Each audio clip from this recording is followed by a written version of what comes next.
Pada video kali ini saya akan membahas mengenai apa sih itu AI dan mengenai fungsi ANN yang disebut juga Artificial Neural Network pada AI serta bagaimana cara menerapkan fungsi tersebut. Tapi sebelum itu, perkenalkan, nama saya Fernando Patrick Kristianto, bisa dipanggil Patrick, dengan NIM 22K10013. Pasti banyak yang bertanya-tanya, apa sih AI itu? AI atau kecerdasan buatan adalah teknologi yang dirancang mampu meniru kemampuan intelektual manusia, seperti berpikir, mengidentifikasi pola, mengambil keputusan agar lebih efisien. Oke, selanjutnya kita akan membahas tentang fungsi AI, yaitu ANN. Cara kerja ANN sendiri itu meniru cara kerja otak manusia. Dalam memproses informasi, ANN terdiri dari lapisan-lapisan neuron yang terhubung satu sama lain. Dan kalian pasti banyak yang bertanya-tanya, bagaimana sih AI bisa meniru pola pikir manusia? Tentunya dengan cara kita mempelajari dulu AI tersebut dengan memberikan contoh-contoh berupa data yang sudah ada. Misal kita memiliki gambar anjing, kucing, kita perlu memberikan atau memperkenalkan data anjing kucing tersebut kepada AI, dan agar AI dapat mengetahuinya dengan spesifik, kita memerlukan banyak data. Karena semakin banyak data, maka semakin spesifik pula akurasi yang akan diperoleh. Akan tetapi perlu diingat, AI tidak dapat memprediksi secara akurat 100%, hanya bisa mendekati akurat, tergantung banyaknya data. Untuk cara kerjanya dapat dilihat pada gambar berikut. Bayangkan, kita memiliki banyak gambar anjing, kucing, babi, sapi. Kita ingin mengajarkan komputer untuk mengenali dan membedakan gambar-gambar tersebut. ANN terdiri dari 3 jenis lapisan.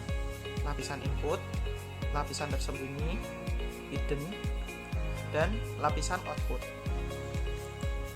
Untuk lapisan input, pada lapisan input ini menerima data mentah, yaitu berupa gambar-gambar hewan, dan itu dianalisa setiap pixel pada gambar tersebut menjadi input dari bagi neuron-neuron di lapisan tersebut. Untuk lapisan tersembunyi itu, pada gambar, lapisan tersembunyi mengolah data yang diterima dari lapisan-lapisan input. Setiap neuron di lapisan tersembunyi melakukan perhitungan dengan menggunakan bobot dan bias. Misalnya, ada neuron-neuron yang belajar mengenali untuk telinga anjing, pola bulu kucing, bentuk hidung babi, ataupun ukuran tubuh sapi. Setiap neuron di lapisan tersebut tersembunyi mengidentifikasi fitur-fitur tertentu yang membantu membedakan hewan-hewan tersebut. Untuk lapisan terakhir, output, pada lapisan output memberikan hasil akhir dari jaringan. Dalam kasus ini outputnya adalah klasifikasi hewan. Misalnya, jika kita memasukkan gambar anjing yang baru, neuron output yang mewakili anjing akan memiliki nilai tinggi, sedangkan neuron lainnya akan memiliki nilai yang lebih rendah daripada gambar anjing tersebut, sehingga dapat diidentifikasi bahwa gambar tersebut adalah gambar anjing. Di sini saya sudah memiliki file yang berisikan tentang data saham IBM dari tahun 2006 hingga 2018. Karena di sini saya menjelaskan tentang AI, maka saya membuat diagram tersebut sesimpel mungkin untuk agar mudah dipahami. Di sini saya menggunakan file CSV, dan di dalam file ini kita akan menggunakan open sebagai target untuk menghitung prediksi harga saham tersebut. Untuk mengecek datanya, kita dapat melihatnya melalui tabel berikut. Untuk perhitungan prediksi kita, lalu kita gunakan data neural network, dan di bagian sinilah kita akan membagi datanya sebagai data text string dan sebagai sampel untuk AI belajar. Juga pada bagian sinilah kita akan melakukan perhitungan bias dan bobot. Akan diproses hingga akan menghasilkan output seperti pada gambar berikut ini. Dan dapat dilihat bahwa prediksi harga aslinya dengan harga prediksi kita tidak berbeda jauh dengan mendekati akurat. Sekarang kita akan masuk ke dalam cara pembuatannya melalui coding. Untuk pertama, masukkan library untuk membuat codingan tersebut. Lalu, pada bagian load dataset, berisi data historis harga saham IBM dari file CSV. Pada bagian display information dataset, berfungsi untuk mengetahui tipe data apa saja yang terdapat dalam CSV tersebut. Lalu, pada bagian ini, df drop name ini berfungsi untuk menghilangkan data yang tidak berguna untuk analisis. Karena saya menggunakan satu file saham yang sama, maka nama tersebut tidak diperlukan. Lalu, kita menggunakan kolom open. Kolom open ini sebagai yang kita prediksi.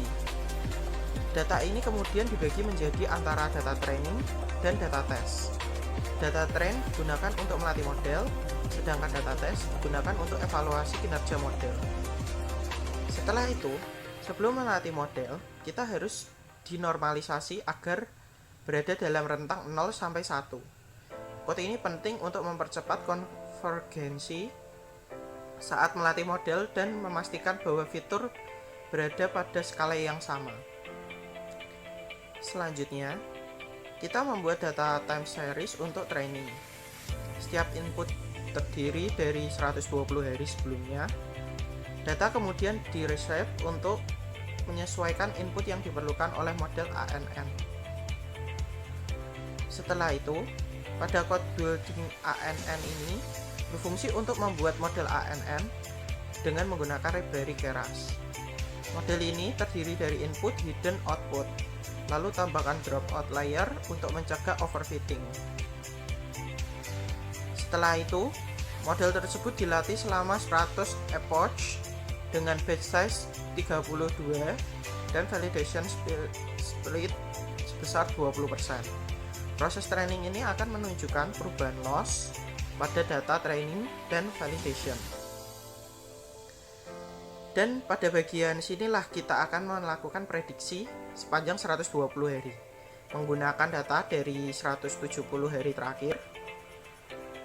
Untuk bagian ini digunakan untuk membuat prediksi dan mengembalikan nilai prediksi ke skala aslinya.